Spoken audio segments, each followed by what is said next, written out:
Chapter number 4 what books and burials tell us. ये कहानी शुरू होती है एक बच्ची मैरी से। जैसे ही बेल बजती है तो टीचर सारे स्टूडेंट्स को बोलते हैं कि मेरे पीछे आओ। आज वो पहली बार लाइब्रेरी जा रहे थे। मैरी जैसे ही लाइब्रेरी के अंदर गई उसने देखा लाइब्रेरी उसके क्लासरूम से बहुत ज़्यादा बड़ी थी और वहाँ बहुत सारे बुक्स रखे हुए थे। एक कॉर्नर में एक कपबोर्ड रखी हुई थी और उसमें बहुत सारी बहुत पुरानी किताबें रखी हुई थी। मैरी वहाँ जाती है और उसे खोलने की कोशिश करती है। तभी टीचर की आवाज़ आती है, क्या तुम्हें पता है हमारे पास वेदास भी हैं? ये वेदा क्या होता है? मैरी सोचने लगती है। वेदास दुनिया के सबसे पुराने किताबों में से है। आपने वेदों के बारे में जरूर सुना होगा। 4 वेद हैं, ऋग्वेद, सामवेद, यजुर्वेद, अथर्ववेद, जिसमें से सबसे पुराना है ऋग्वेद। ऋग्वेद को 3500 साल पहले कंपोज किया गया था। इसमें 1000 से ज़्यादा मंत्र हैं जिसको कि सुक्ता कहा गया है। इसका मतलब है वेल सेड। मंत्र को इंग्लिश लैंग्वेज में हिम कहा जाता है, HYMN।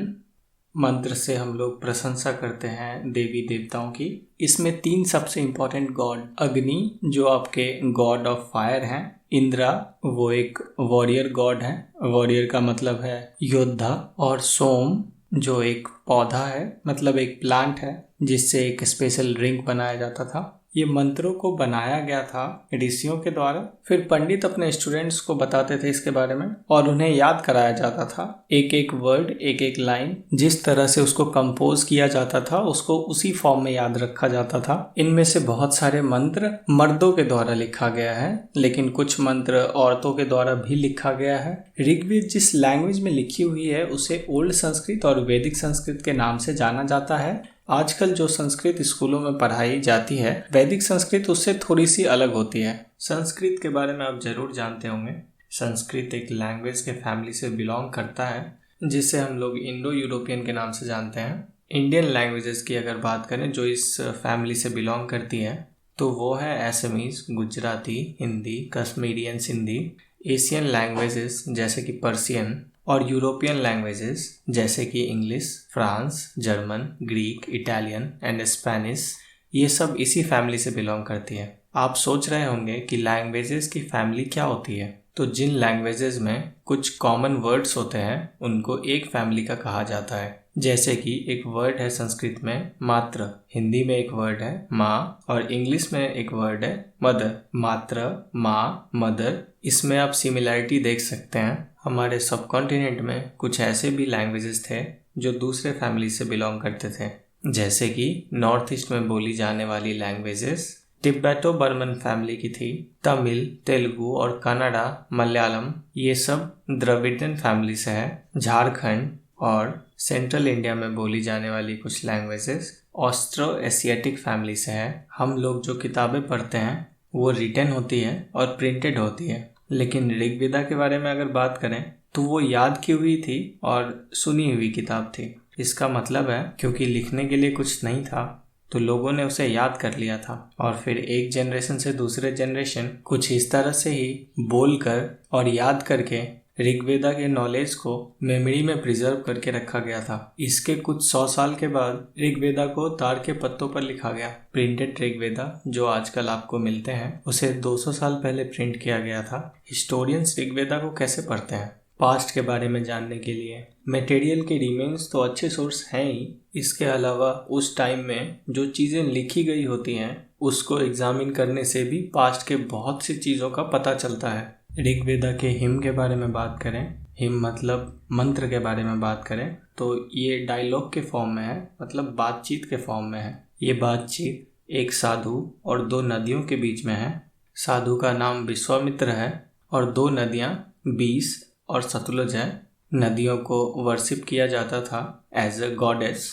ऋग्वेदा के 4 लाइन्स का ट्रांसलेशन आपको बुक में दिया हुआ है जिसकी समरी मैं आपको बता देता हूँ। विश्वामित्र नदियों से प्रार्थना कर रहे होते हैं। उनकी तारीफ में वो नदियों की तुलना तेज घोड़े से और गाय से करते हैं। वो कहते हैं चैरियट की तरह, यानी कि रथ के तरह इंद्र की पावर से समुद्र के तरफ मूव कर रही हैं। फिर नदियाँ विश्वामित्र से कहती हैं ये रास्ता उनके लिए भगवान ने बनाया है और एक बार उन्होंने बहना शुरू कर दिया तो रुक नहीं सकती। नदियां पूछती है विश्वामित्र से कि तुम क्यों प्रार्थना कर रहे हो। विश्वामित्र कहते हैं कि बहन मेरी बात सुनिए, एक गायक बहुत दूर से आया है अपने चैरियट्स और कार्ट्स के साथ। वाटर का लेवल अगर एक्सल के ऊपर ना जाए तो हम लोग सेफली क्रॉस कर सकते हैं। एक्सल का मतलब है व्हील के बीच वाला पार्ट जिसमें कीलें लगी होती है। तो नदियों का जवाब आता है, हमने आपकी प्रार्थना सुन ली है, आप सेफली क्रॉस कर सकते हैं। हिस्टोरियंस इससे ये इंटरप्रेट करते हैं इसकी कंपोजिशन उस एरिया में हुई होगी जहाँ ये नदियाँ बहती हैं, और साधु किसी ऐसे सोसाइटी में रहता होगा जहाँ हॉर्सेस और काउस की बहुत वैल्यू होगी, इसीलिए उसने नदियों को हॉर्सेस और काउस से कंपेयर किया। ऋग्वेदा में और भी नदियों की बात हुई है, जैसे कि इंडस और उसके ट्रिब्यूटरीज, सरस्वती रिवर, गंगा और यमुना की भी एक बार बात हुई है। ऋग्वेदा में कई प्रेयर्स हैं कैटल्स के लिए, चिल्ड्रन के लिए, हॉर्सेस के लिए। हॉर्सेस को चैरियट्स में बांध के बैटल्स में यूज किया जाता था। बैटल्स होते ही क्यों थे? कैटल्स को कैप्चर करने के लिए, लैंड को कैप्चर करने के लिए, जो खेती वाले लैंड्स होते थे, और कुछ बैटल्स वाटर बॉडीज और लोगों को कैप्चर करने के लिए लड़े गए थे।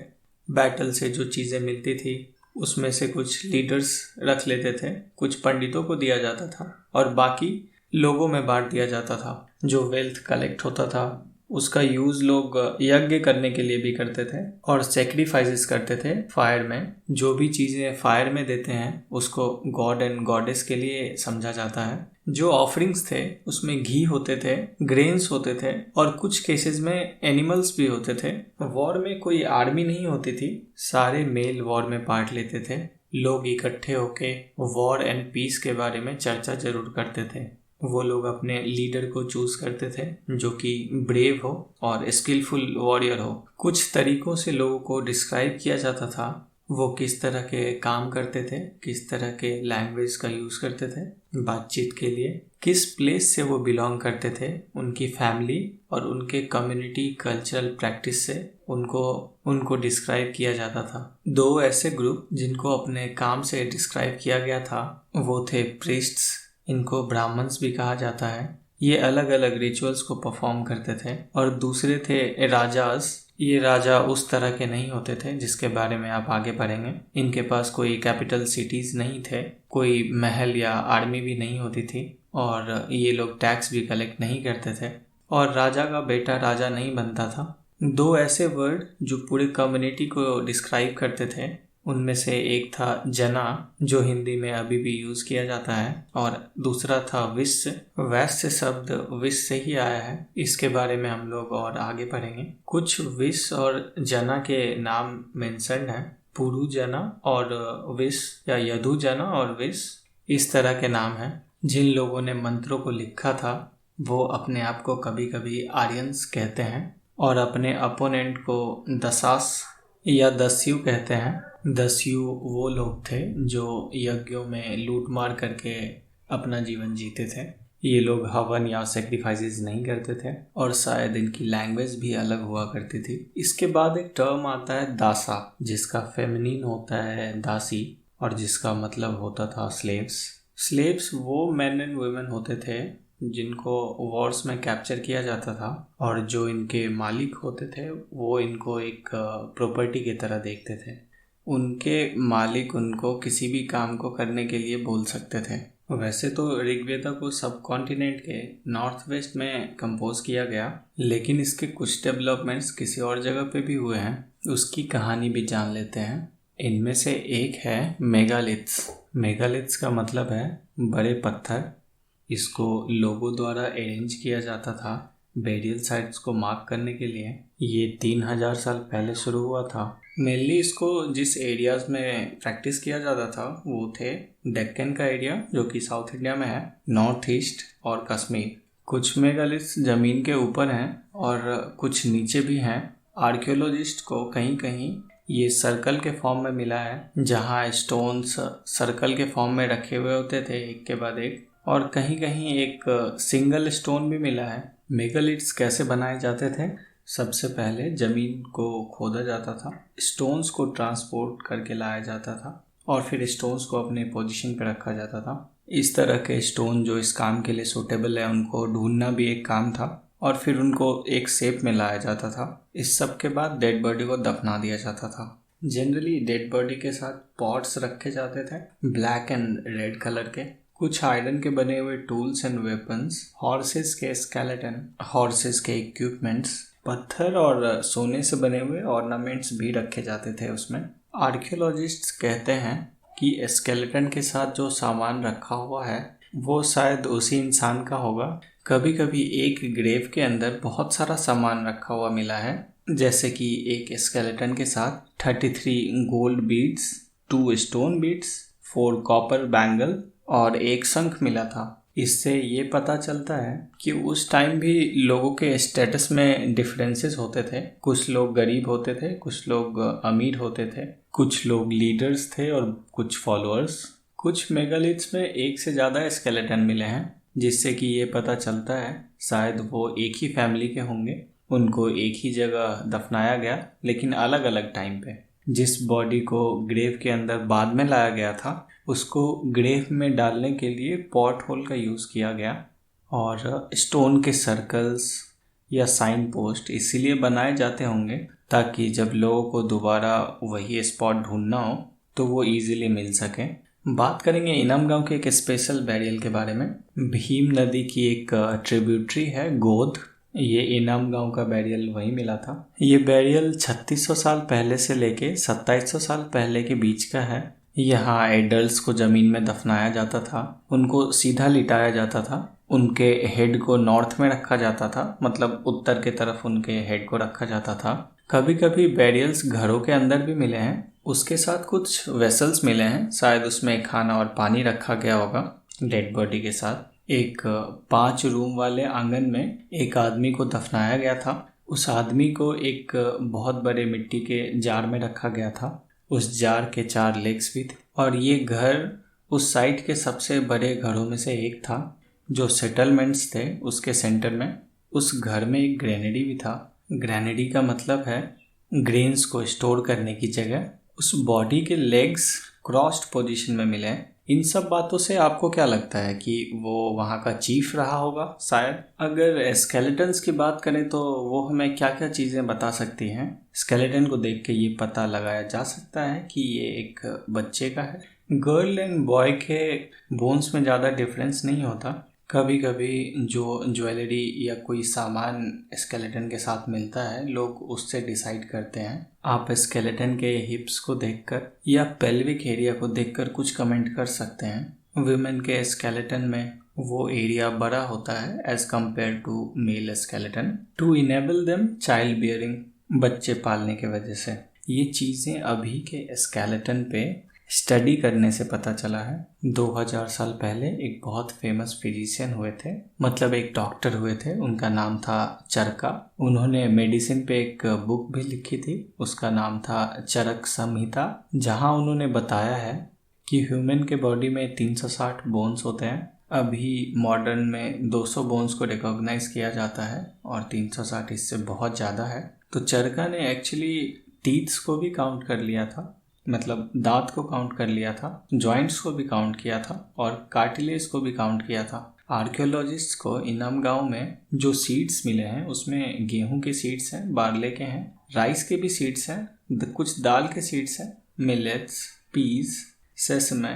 इन सीड्स के अलावा उनको कुछ जानवरों के बोन्स भी मिले हैं। कुछ बोन्स पे कट मार्क्स हैं, जिसका मतलब है उसको खाने के लिए यूज़ किया जाता होगा। जो जानवर वहाँ थे उसमें कैटल्स है, buffalo, goat, sheep, dog, horse, ass, pig, सांभर। ये साउथ इंडिया में खाने वाली कोई डिश नहीं है। सांभर एक डियर होता है। स्पॉटेड डियर्स भी मिले हैं, black bucks, antelope, hare, mongoose. इसके अलावा कुछ बर्ड्स हैं, crocodile, turtle, crab and fish भी हैं।